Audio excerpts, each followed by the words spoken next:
talking about the black dad who wondered if his kids could really be friends with white people.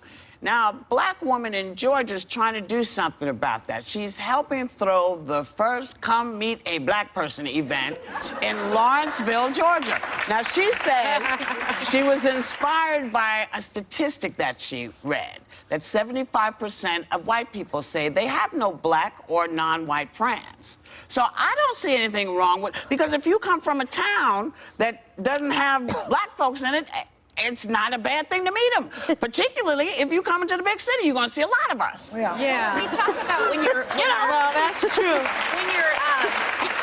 when you're worried about issues and being political, we always say if it doesn't become personal, you'll never vote on that issue. So there have been times where Sunny and I have spoken about things and she's like, but as a woman of color, this would be my issue. And I said, but if you're talking to someone that doesn't know anyone that's black, that never has like walked in the shoes through other experiences, why would they ever make that their voting issue?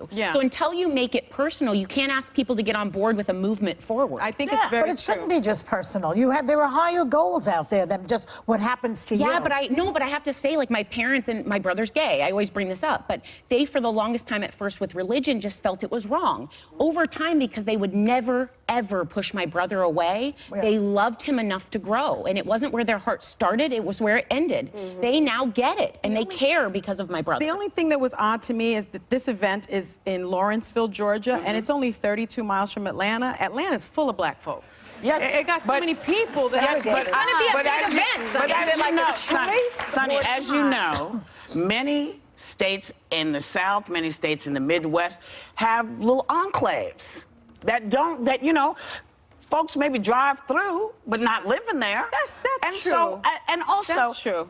In a funny way, Joy, you're right, but in a funny way, you're wrong. Because I think most people these days, if they don't understand, if they can't take it into themselves, on gay issues, you know, so many folks, older folks, they just don't understand. It's never been part of their lives. So sometimes you have to meet people and realize that my sexuality has nothing to do with my personality. Or that we're not that different and we're not that different. So I think it's important. But I will say it fast, say it fast. I'll say it. I'm saying when I went to law school in South Bend, Indiana, one of my girlfriends invited me over to her house. She's white. I was the first black person they'd ever had in their home. And if you're the first one, imagine how they feel about me. We'll be right back.